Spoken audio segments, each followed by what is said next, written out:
Sinasabi niya, oh, gubad ka na. Ayan, gubad na ako ng pantaas. Siya yung nag-i-initiate. Ganito gusto niya. Ginagawa ko na lang. Uy, ang haba nun ah. Tapos siya naman, ayun, napapasaya ko siya. Napapasaya mo siya kasi nagpe-perform ka? Meron po ako ngayong no label na relationship. Nagbi-video call na with love. Nagbi-video call kayo? Video call. Pero ikaw, single ka talaga? Kaka-break lang po sa 11 years na karelasyon. Uy, ang haba nun ah. Normally kapag nakikipag-video call ka sa kanya, anong suot mo? Nakadamit pa nung una. Nung una! Nung tumagal, pag nagbi-video call siya, ano nang suot mo? Wala na. Wala talagang saplot. Sa part mo, usually sa baba meron. Yes. Sa taas lang wala. Yes. Tapos siya, sa taas meron, sa baba wala. Wala lahat.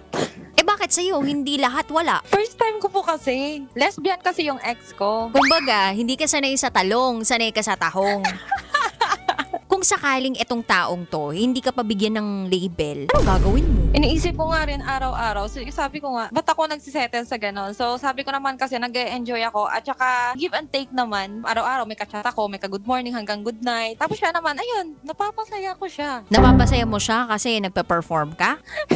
Yes. So paano ka nagpe-perform? Nagre-research ka ba? Siya yung nag-i-initiate. Ganito gusto niya. Ginagawa ko na lang. Sinasabi niya, oh, gubad ka na. Ayan, gubad na ako ng pantaas. Sinasabi niya na, hey, touch your ano. Ano gusto mo mangyari ngayon? Noong nakaraan niya, sabi ko, i-end ko na sana. Kaya lang, hindi ko naman magawa eh. Kasi nahanap ko pa rin naman siya. Nagbe-breakdown kasi ako lagi pag wala siya. Naaalala ko lang yung ex ko. Pero ngayon, feeling mo ba naka-move on ka na? Hindi, distracted lang ako siguro.